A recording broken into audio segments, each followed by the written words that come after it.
Okay, well, good evening. It is Sunday night, December the 29th, about 7 o'clock. Yep. This is Benae Colbert, and I'm sitting here with my wife, Anna Colbert. Say hello. Hello. We are sitting in front of our fire pit and looking at the stars, and don't crinkle too much stuff. And we just had some hot dogs over the fire and had some more each, and that was enough.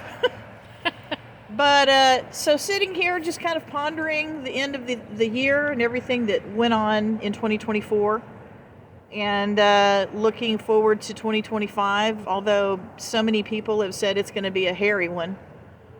And just like to get your thoughts. What do you think is going to happen in 2025? And let's start out with, how do you feel about your 2024 for yourself personally? I think it went well. I mean, there were lots of ups and a few downs, a few ins and outs. What were the ups? The ups, things like, enjoying my family. That's always an up. Yeah. All the good times that we've had together. Work promotions, knowing that, I'm doing a good job. That's always good, especially in the environment that we're in now. I mean, yeah. Women, are still in the same place where we don't get promoted like men do, unfortunately. And, right. And that's not being a feminazi or anything like that. It's just, these are the statistics. This is the data. It is the same as it is 25, 30, 40, 50 years ago. And you would think women would support women promoting up, but honestly, they don't. They see it as, it's like they're jealous. Competition. And yeah. I've always been like, yeah, yay, move up. I want to see more women in better positions, but most women do not support other women. Well, so tell me about your peers at work. Is it females, males, peers, and then who your reporting structure is? Is it men, women, mostly one or the other, about equal? My reporting structure is mostly men. The higher up you go, it's more men. But my peers are actually more women that have been promoted to directors. And it's great that, as equals, we can support each other. That's good. So I do have that good, support group there. Yeah. It's those that were equal before I got promoted. Yeah. That now that I am promoted ahead of them or above them, it's now an issue for them because they can't separate the friendship and work. Oh, yeah, that's tough. Well, women we're very evolved and we're really good, workers. We get stuff done. We're great project managers. We're good managers in general. We're good leaders. But not a lot of women own their power and feel comfortable in their own skin so that they can support other women and say, yay, lift you up. Yay, good for you. And you're going to see that a lot in the world. It's just human nature. But how are your male bosses? When you come home with a lot of good stories about your bosses, and they're actually very supportive of you. I'm just amazed at how quickly you've moved up in your role. Yes. Actually, my boss is now, my supervisor, is very supportive. Well, he's your director. My director. Yeah. He's very supportive, and he'll tell me what he sees in areas that I can improve on. He never criticizes. So he's a mentor. Yeah. So he's taken on that role of, here's the areas that I think you could improve on, and here's the areas that you're doing really great on. I'm really proud that you're working hard. And even his boss, which is the division director, is really supportive of the changes that I would like to make. Yeah. So any of the downs that you kind of feel like you had maybe were, at least work-related, were more about peers or subordinates and not being supportive like, yay, you. Yeah. Okay. A lot of it was those that I thought were friends. Yeah. That once I was promoted, it did cause conflict because most people that know me know that I'm fair and honest, and try to make sure it's equal for everybody. Yeah. And sometimes friends are like, well, because I'm your friend, you should treat me differently Or with more. or better. With Like, give me a little, promotion and some more money on the side because we're friends. Or leeway to do what I want. Yeah. No, I mean, that's the thing about being professional is it, one of the things I found in my professional life for the 40 plus years that I worked out there in the world as a professional in my many career paths is that, again, we're all human. Nobody's perfect, but, I do find, and I do hear you, that, there's a lot more women who are less supportive and appreciative, than not. Yes. And, I have worked for women, I've worked for men, and frankly, and this is going to sound terrible, but most of the men that I've worked for, I had a way better experience with men as superiors or managers or directors or VPs or whatever than I did with women. Yeah. I found even in the professional world where I'm working with people who have, obviously who have their bachelor degrees, who have graduate degrees and advanced, education and training and all the things that you go and take courses on being a manager and stuff. But man, I found so many backstabbing situations out there in the corporate world that I think I just got very, I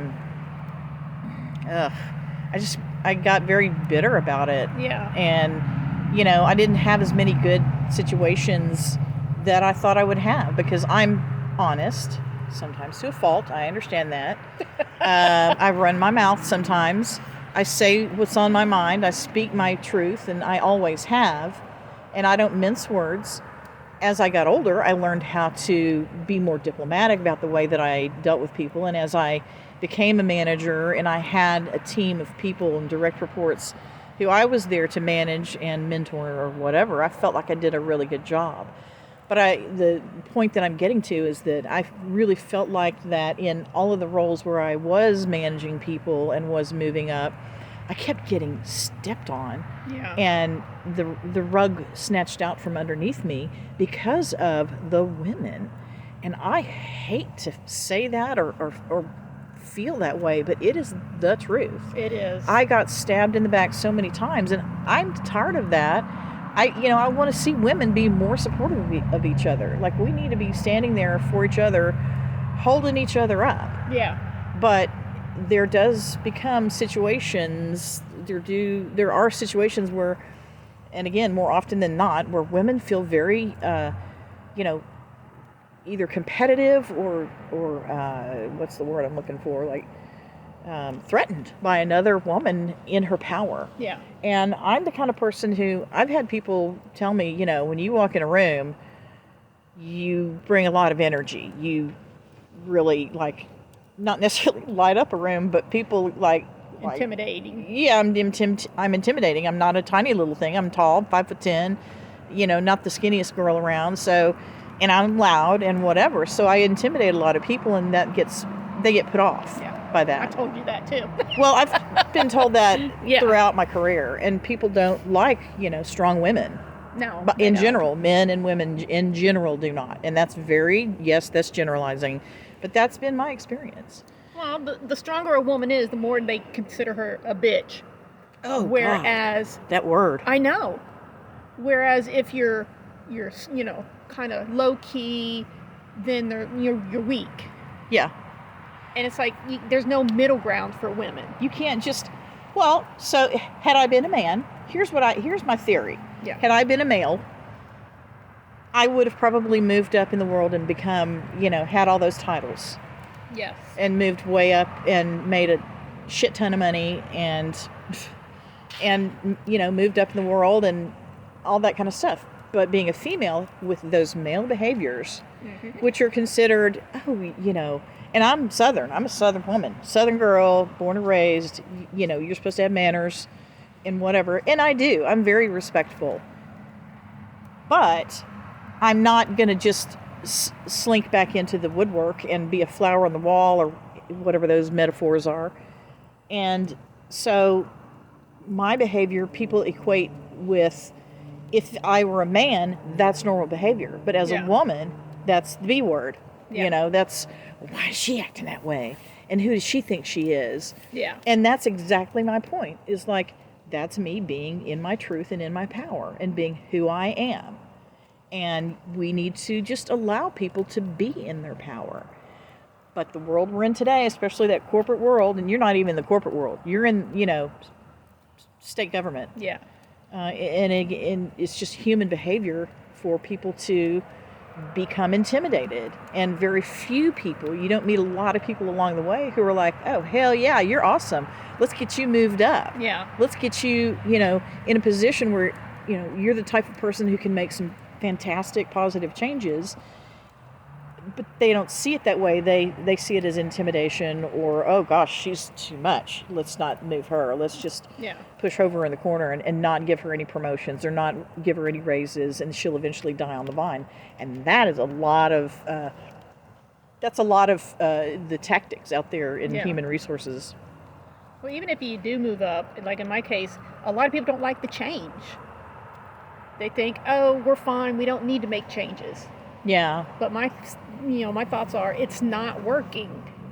We need to try something else. We need to, get with the times, because everything is changing. Everything has changed since COVID. Has changed a lot of the ways we think, a lot of the things that we do. Yeah. And how we do them has changed because of that. And nobody wants to change. They don't like it. They're set in their ways. That's kind of a declarative, but most people in your experience, at least in your world, in the state government world, you see a lot of people who are very set in their ways and want to just kind of come in and punch a clock, so to speak, and then not be asked too much of, and whatever. And that's your very unique experience. But change. A lot of the times people don't like change. But if you've been out in the corporate world, there's this word that came out probably, I would say 10 years ago, called being a disruptor.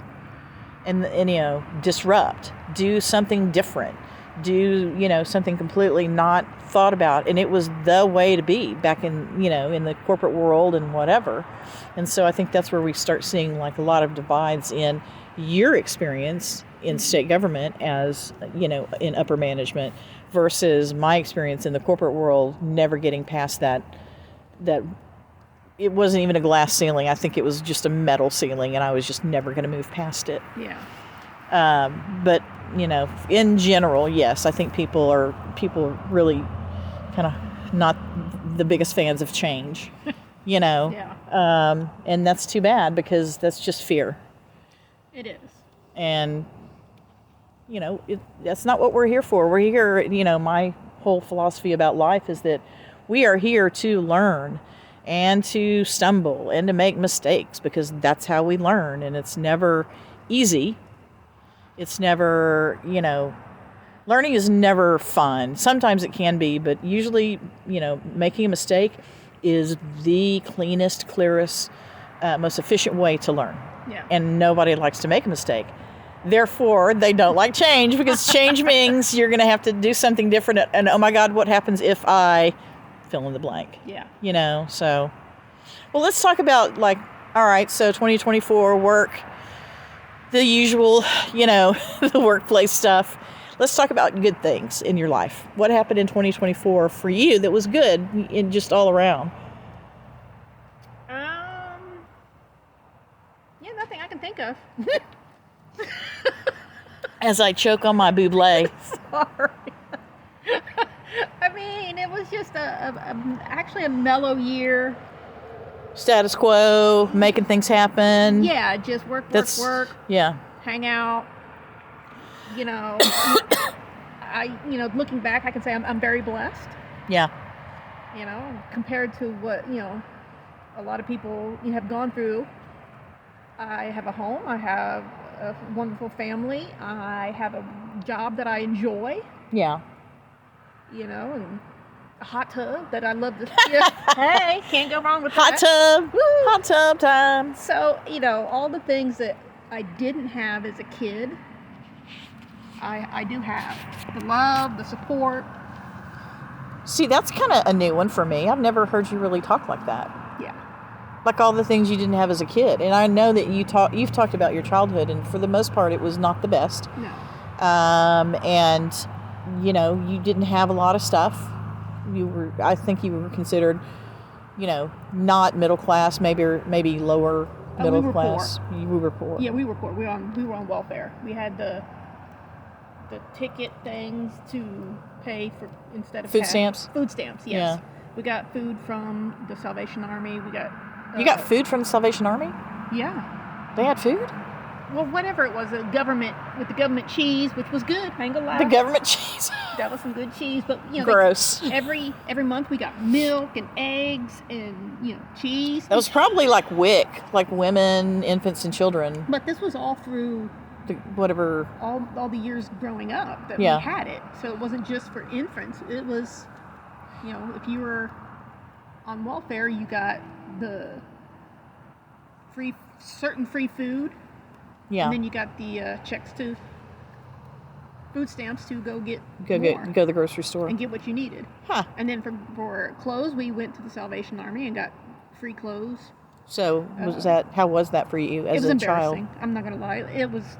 For me, it was the worst and the most horrible feeling because the kids knew that I got them from the Salvation Army. People knew when you were poor. Or Goodwill. You got free food in lunch. Yeah. School lunch was free, and you had to have a little ticket. So if they saw you with a ticket that you had to give to the lunch lady, it's like, yeah, you're poor. Was that how long? Like your entire childhood, or my entire childhood? Really, yes. Growing up all the way, elementary, middle school, high school. Middle school, high school. Dang. And your mom was a single mom, right? Yeah. Okay. And although my dad was around, he wasn't financially supporting. I see. And helping out, either, nothing health related, no health, medical, or anything like that, no insurance.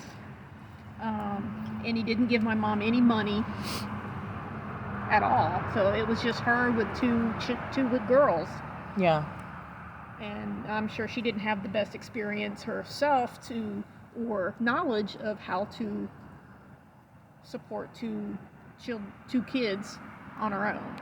Well, let me tell you, that's not an uncommon thing from the 70s, but and I don't have the data. I will be honest, I do not have statistics or data, but just based on what I know, what I read, what I hear on the news, what I hear from other people's stories or whatever, it feels like it's the same. Yeah. It feels like it has not gotten any better for, say, a single mom or dad, a single parent raising kids. Yeah. And so, you and I together have had a pretty good life. Yeah. Income wise, like you said, we've got a nice home. I wouldn't say I'm much better off than my parents, but I'm a little better off than my parents were. Maybe a little bit more than I realize. But yeah, we've got, a nice home, nice things, good, nice vehicles that work. We have money left over to, sit out here and have a fire and have s'mores and hot dogs, instead of just like cooking every night or whatever, or, that kind of thing. But I feel pretty blessed, and that's what it sounds like you do as well for I do. And, our lives together and your life. You and I really get along. We argue like any other couple does about money, about, children, how we discipline or not discipline. Farting in bed. Okay, well, let's just leave that part out. We'll go back and delete that. I'll edit. Edit that out. But, other than that, we have similar beliefs. Yeah. We have similar interests in, like outside activities, things we like, history, a lot of things. Bigfoot. Bigfoot. Aliens. Blind Fog Ranch. And stay tuned for more episodes of all of these subjects that we're talking about right now. Exactly. Deep dive. So I think, we have a really good relationship because, you know, we have this weird humor. Mine's might be a little bit more warped, but I mean, I don't know. You see that video that I like to go watch with the Sue Dillon, the woman that prank calls people? But, you know. Anyway. We find each other funny. Weird. You probably think I'm really weird, but... No, I think you're funny as hell. I'm funnier than you, though. I don't know. Hey, just now. Because you have a Colbert kinfolk that's funny. Well, so are you saying my DNA just automatically makes me funny, or... Well, no, I don't want you to think that your DNA automatically makes you funny. Well, I think I'm funnier than you. I don't know. I can be pretty funny. Well, I've made people pee themselves. I made them cry. Well, that's not funny. That's being mean. Oh, wait, that's funny to me. That's not you. That's not you asping them when you were a police officer. And that'll be another topic for a future Fyre Wimmen podcast. But, yeah. Well, so for me, I think the positive things are, you know, our son is growing up slowly but surely. Yeah. He's an amazing kid. He's got his issues. He's got a lot of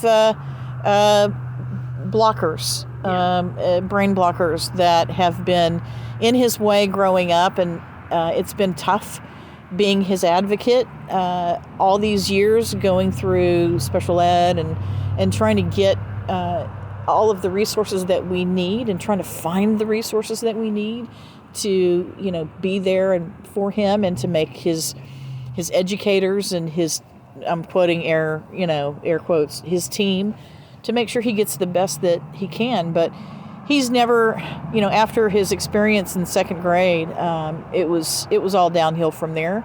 And it was a really bad teacher, and maybe we'll talk about her one day. But she abused him, and he was abused a couple of times in like second and third grade. And we didn't, you know, we'll get into that maybe another time. But I'm really proud of our son. Yeah. You know, we've been pushing him, and we push him. We make him do life skill stuff.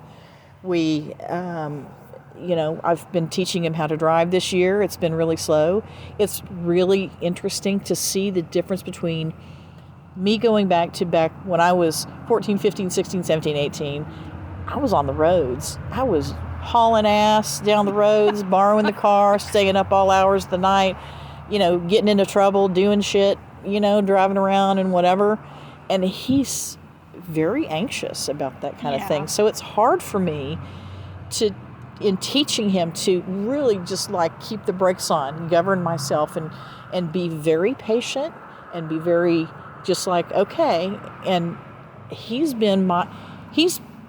was put here for all kinds of reasons, but one of my reasons is to make me a more patient person and to really think through everything and think about the other person. And so I've been really holding putting the brakes on and holding back and being there, meeting him where he is. Yeah. Being there for where he is, not only in his age and where he is in his life, but daily. It just changes daily. Yeah. Different things might be going on for him where he's just up, down, all around.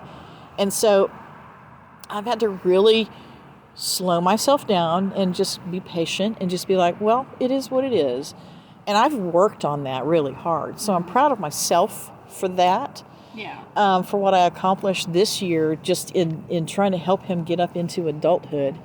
And I'm proud of him for doing that. And he just turned 18, and I just about start crying every day when I see a baby picture on the computer or something. And it just seems like it's a flash. Yeah. It's a flash of time. But, you know, I retired early because I just about had enough of that bullshit of corporate world that we were just talking about. Yeah. And you know, you were there for me. I came home some days wanting to just end it all, and it was just terrible, the place that I was at for all those years, because of the people who worked there. And I finally just had enough. You know, I had one or two really good bosses, and then that was it. And so, and we'll have one of those bosses on, we'll have her over for Fyre Wimmen. We'll have some really good chats with her. But, you know, I just about had enough. And so I was like, fuck it. You know, turn in my 401k, take the tax hit, and, you know, retire early. Well, Then COVID hit, and COVID had already hit. Yeah. But then all of the fallout, hit, and we were no longer in a good financial position for me to be at home and just putter around and, cut tree limbs and make, make dinner and make a wreath for every season, for the front door and be Martha Stewart. So I had to go back to work, and I can tell you, that was hard for me. I know. But it has been a lifesaver, and it's a good job. I get to work from home. I don't have to deal with people and all the politics, although I do feel it. I do feel people and their behaviors and all that. It's way better, and I love working from home. And I'll do it as long as I can, and when it's time to retire, I'm going to retire. I just turned 62, and I'm on the list. I'm ready to do it. So we'll just have to see, but I'm just really proud of myself for, what I've accomplished and what I continue to try and do personally in my own growth, and constantly look at myself in the mirror and check myself. And that's one of the things that, I've always done. So, that's my 2024. The last 2 months of 2023, because I got a job last November. But anyway, so 2025.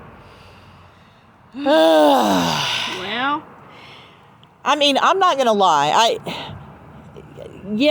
I get on YouTube and on Instagram, and I follow some psychics. It's really interesting. These people are, they're not like nuts or anything like that. These are legit psychics who they've proven themselves over time. And, it's so funny. 90% of all of the psychics out there, when I was watching all of this go through the election back a couple of months ago, were all saying, it's Kamala. It's going to be Kamala. And they were all wrong. Yes. But were they wrong because they were wrong, or because something fishy had gone on that it should have been Kamala, and because of this corrupt Well, I think we all were corruption. Like, holy hell. Yeah, we all... I think a lot of people, on the Republican side as well, who even voted for the other person. I don't want to say his name. It's like it's like Voldemort. I don't want to say that name. But anyway, I really feel like, a lot of people on the other side of the aisle, so to speak, were kind of surprised. Yeah. Now, the fanatics didn't stop and take time to go, holy shit, or maybe they did, I don't know. Yeah. Most of them were like, yeah, he deserved it, blah, blah, blah. Okay. But it was really weird. I think we all were just like in shock. Yeah. And we were astonished for a long period of time. And I think a lot of people are just now coming out of it and going, well, shit, now what? Yeah. And then there were a lot of people who also said, well, they're going to look into it. And a lot of people, there's a lot of, I'm not going to say QAnon, but a lot of like these websites and whatever that has the conspiracy theorists saying, yeah, they've found a lot of stuff going on, and they're going to look into it and all that stuff. And nothing ever happened. Yeah. Nothing. Yeah. Well, with the government that we're going to have now, I think there's so much corruption that who knows what they're capable of. And there may be people that are afraid that, they don't want to get involved or be part of that because of they don't know, because of the unknown of what he or they could do. Yeah, I think all of his cabinet picks are, it's telling. It's very telling how this government is going to roll out. Yeah. I feel like that if people haven't looked at some of the people who have aligned themselves with him and some of the people that he's, we're dropping stuff because we're trying to get the fire going again. But, a lot of the things that have taken place, and, let me just say, Elon Musk, and some of that just really radical kind of behavior, if that's very telling, that what has happened with just these few, weeks where everybody's jumping in and they're making appointments and picking people and throwing out names and whatever, and it's all like really suspect. I'm really surprised that people aren't up in arms.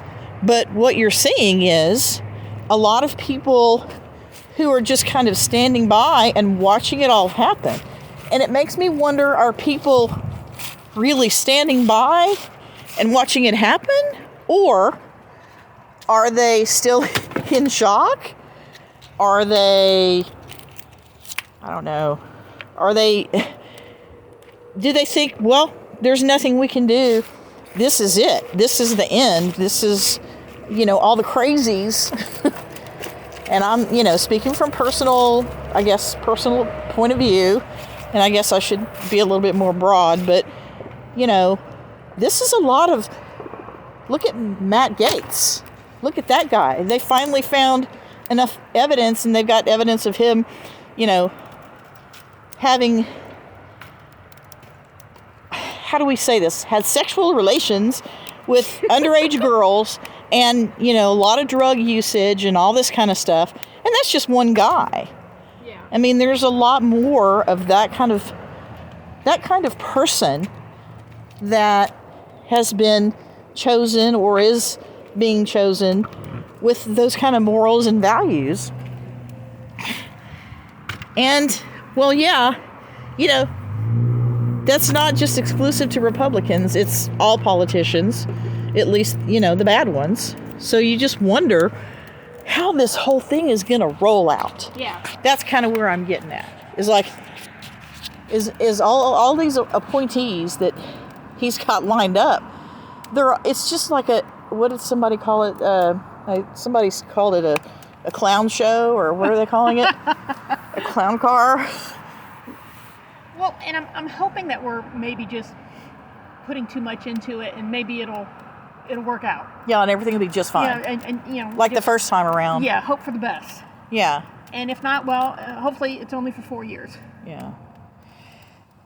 I'm still disappointed, though. I mean, I really wanted to see Kamala Harris get in, and I think a lot of us had our hesitation because she seemed like kind of a giddy, laughy, jokey, smiling all the time kind of person. But once I started watching her in, at all of her rallies and some of the interviews and whatever, I thought, well, shit, she's got it going on. She actually is legit. Like, she really is legit and knows what she's talking about. And it's not just me wanting a female president. It's me wanting her as president. Yeah. Because she's intelligent. She's a good person. Mm-hmm. And I felt like she carried herself like a statesman. Like a leader that could lead the United States. And now I'm sad because we're not going to have a woman president. But at the same time, I'm sad because why didn't people see that in her? Yeah. Is it the woman thing we were talking about earlier? It could be. Can people just not imagine a female president? Yeah. Yet? And here we are in the 21st century. Well, I think also they just saw her as just something that was thrown in real quick. She didn't have time to ramp up. She didn't have time to really show who she was, what she was about. Build her cred. Exactly. Yeah. So, maybe this next time, if she does have a chance to run again, she'll have more time to show who she is and what she believes in. And I don't know. Do you think she got burned? You think she's like, I'm out, I'm done? Like, what is she going to do after, on January the 21st? What does she have lined up? Because I haven't heard much from her since then. Yeah. She's probably, I can imagine she probably was very hurt. Oh, yeah. And that's not an exclusively female, response. No. I think men would feel very hurt as well. Yeah. I think Biden probably got very hurt when they told him to step aside. And he finally had to fucking step aside because they were all browbeating him to death. Yeah. But he should have done it sooner. We all know that. But nobody wanted to be that person to tell him that. Or right. No one wanted to be mean to him. He's a good guy. He was a good guy, yeah. and a good president. In my opinion, he did a whole lot more than he has gotten any credit for. Yeah. But yeah, he probably should have stepped aside, and they should have gone through an actual, process of people debating and running for, the nomination, instead of her just saying, Yeah. all right, it's me, because Biden's stepping down, so we're just going to have me do it, since we only have 90 days or less than 90 days for the election. So, but I imagine he's very, kind of hurt and having to stare reality in the face of his age and all the things that his challenges that he's going through. But not having heard from her, I mean, what have we heard from her since? Nothing. I mean, I'm sure she's been in the news here and there, and I see little snippets here and there, but she's just stepped back. And I was like, damn, Kamala, you're the chief police officer of the state of California, and you did some bust-ass things, and I would have thought that she would have stood up, but someone told her to stand down. Yeah. I feel like. And that may be, but then again, she wasn't really that much in the limelight before she got that position, or chose to run for president. Yeah. I mean, you hardly heard much about her unless it was something negative. Do you think when they told her, we're going to tell Biden to step down and he's going to have to step down, and you're probably our best chance of doing anything, and they told her you're going to have to run for president, you think she just went, holy shit. What the fuck do I do now? Yeah, and I'm sure she was worried about how it would affect her and Biden's relationship. Yeah, because they're pretty close. Yeah. And they had to continue to work together. He probably told her, okay, woman, you get out there and you do this. And she probably was scared shitless. Yeah. Knowing what I know about her now, I would just imagine in that back room, in that parlor, when this whole conversation and everything went down, she probably was like, okay, I'll do it. Because she doesn't seem like a limelighty kind of person. She's always been a worker. She's always done all the work in the back rooms or, at the desk and making things happen without cameras on her. Yeah. And that's not who she is. And I feel like people probably don't relate to that because it's just too honest. Yeah. Yeah. And it's not strong enough or dick swinging enough. For anybody to run this country, the best country on the planet, or whatever we call ourselves. So, and they already, men already think, oh God, we don't want a woman to get on a period. She'll push the red button and start a war. Yeah. It's like.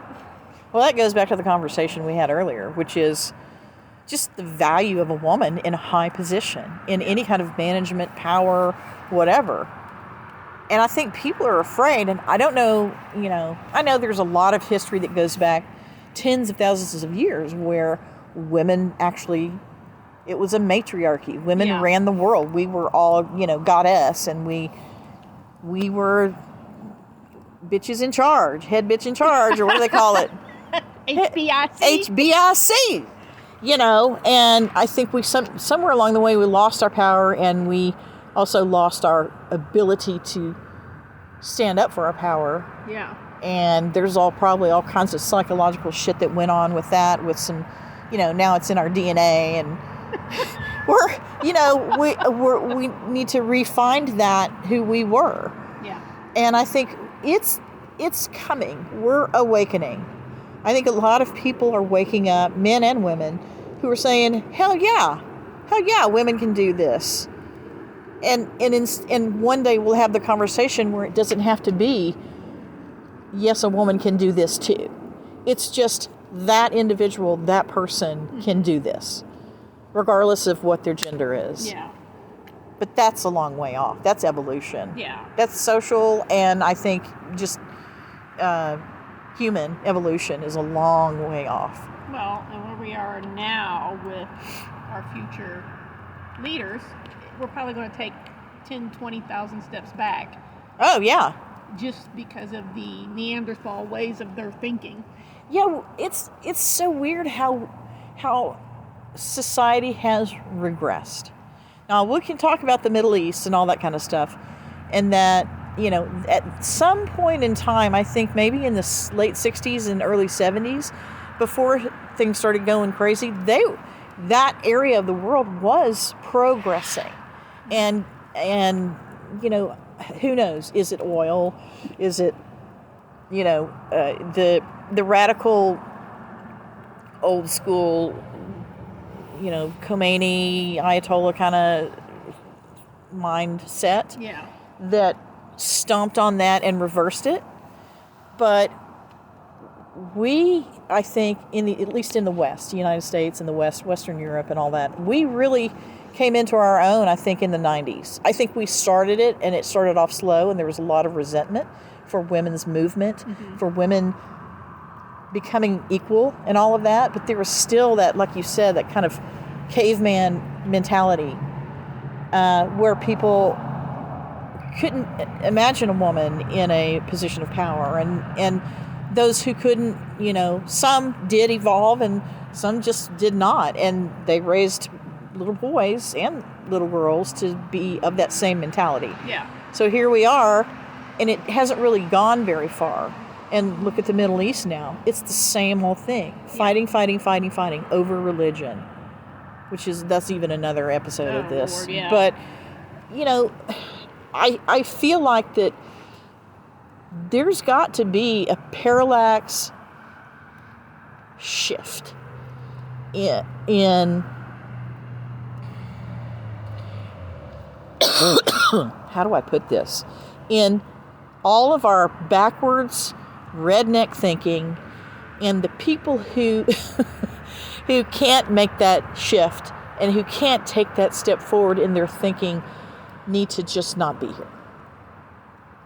I feel like the only way that we can take one giant leap, a huge step forward with all of this bad, behavior and evolution and slow thinking and small-minded thinking and whatever.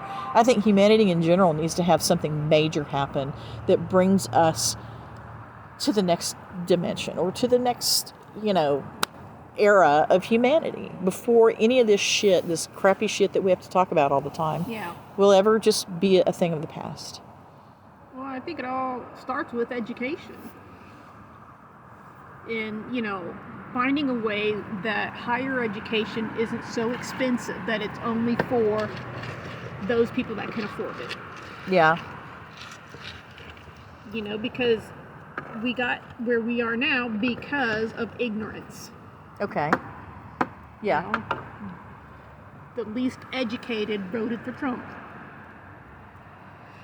Actually, if I go back and if I could go find we need a person in the back room with statistics and gets on the computer real quick and finds us the data.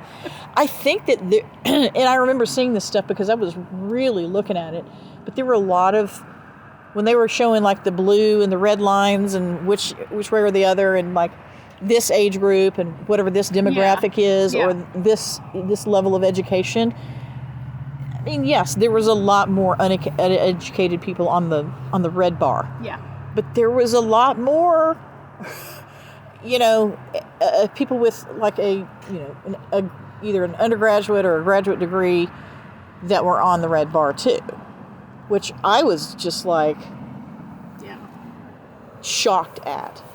Well, maybe there's a lot of factors that come into a play here, because where those people that were educated now have money and rich, because they also have that mentality that Trump has. Yeah. So of course they're going to vote for somebody that supports them continuing to make more money. So greed has more power than education. Yes. Shit. Yeah.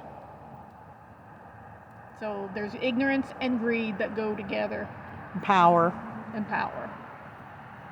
That if it's the education, if it's the wrong dosages in your or too many tablespoons of this in your recipe, not, yes, lots of education, but then there's 3 cups of power and greed, then screw it. There goes your education. It just wiped out your education because you're more about power and greed and money and whatever.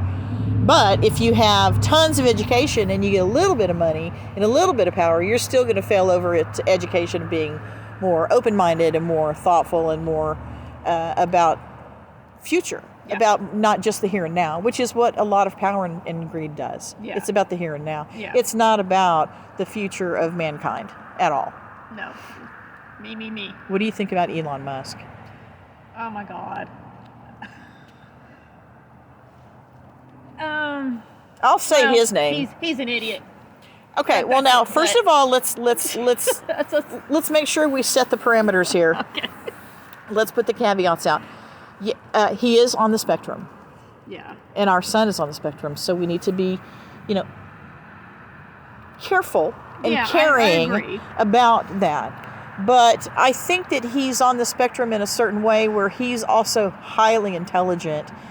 And I think there's other things about him where somewhere along the way, that power and that greed ingredient, those tablespoons, a tablespoon of this and a tablespoon of that, really got to him. And he really enjoys that kind of notoriety. The power. And like all of, how, I can't remember who was telling me this, and I know that I've read it here and there and probably even heard it on some news, something or other, where he's had like some plastic surgery or had his jaw chiseled and was taking male hormones to be more manly. So let's add vanity to the mix.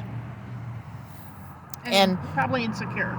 Well, insecurity, obviously. Over his other, anything else that might make you feel bad as a person. Everybody has insecurities. I'm starting to get those stupid hiccups. I know, it's making my eye twitch. All right, shit.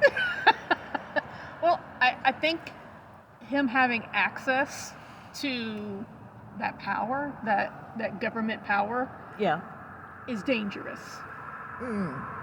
Because I don't think he has that switch to turn off to say, okay, that's probably not the best choice. Yeah. And I don't think he has that.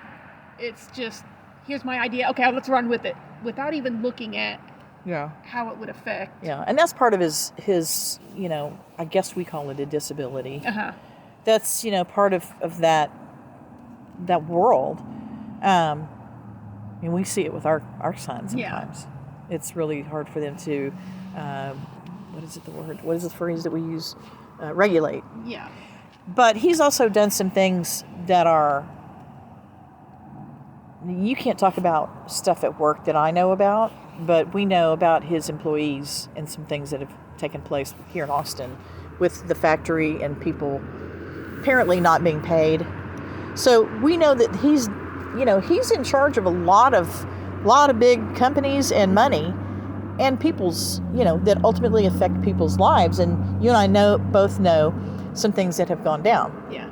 But in knowing that and then seeing him, hearing that he's had his jawline sculpted and he's had male hormones and done all this other stuff to make himself look better. And he's up there on the stage jumping up and down like an idiot. Trump. Oh, man, I said it. Yeah, you did. Shit. Damn it. But, jumping up and down like that, it's like, there's something going on there. Like, there's something that, it's like, you just don't see regular people doing that type of thing. And that's that dysregulation and some of, like I said, I guess some of his disability or whatever. But, and our son is smart as hell. Yes. He is so freaking smart. And I want to see him do well. But I'm not sure how well he's going to do in just like the world, in the workplace, whatever workplace it is. Yeah. He's probably better off working on his own or with a very small group of people.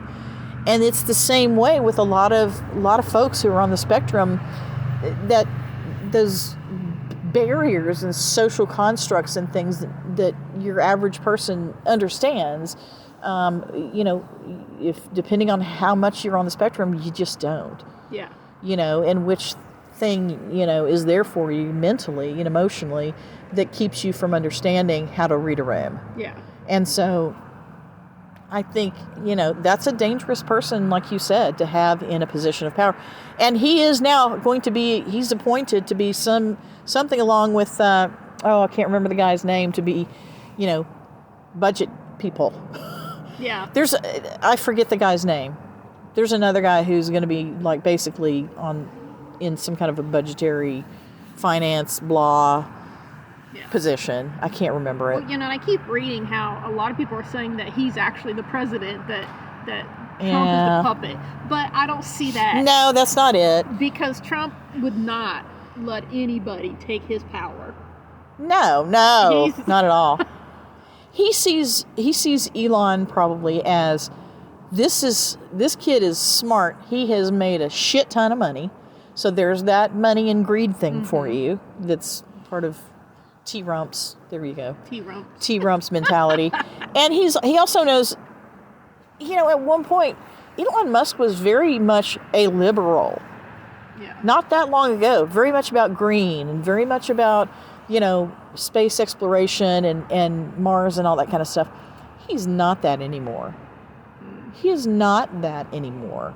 I don't know what he's become, but his journey has turned him into this MAGA cult person. Yeah. And that's not where he's at his best. But Trump sees him for what he was, which is, really important. A lot of people admired him, da-da-da-da. Yeah. And then the Twitter, now X thing happened, and now, he's turned into something that he wasn't before. Well, I'm talking about Musk. T-Rump also admires that, because you see how he admires people of men of power, that popularity, that are corrupt, that are dictators. Yep. That's what he wants to be, so that's what he admires. Yeah. And he's just surrounding himself with a lot of people who prop that up. Yeah. Who have some aspects of that kind of behavior or are yes people and will prop him up. Yeah. So, well, bottom line is 2025 is going to be, it's going to be a roller coaster. Yeah. Or maybe it will just be just fine, like it was in 2016, 2017. Yeah. It's hard to say, but we're going to be on here talking probably once a week, once every couple of weeks. We'll have some fireside chats with Fyre Wimmen. We'll have some guests if you're interested in coming over to the house, and we'll sit around and drink Red Claws or Buble or whatever your drink of choice is. And Coca-Cola. Coke, you need to sponsor our podcast. But we're going to be talking about the subjects that we kind of delved into a little bit tonight, and so many more subjects, and just having some talk between women. So stay tuned. Thanks for listening, and we will see you soon with the next episode of Fyre Wimmen.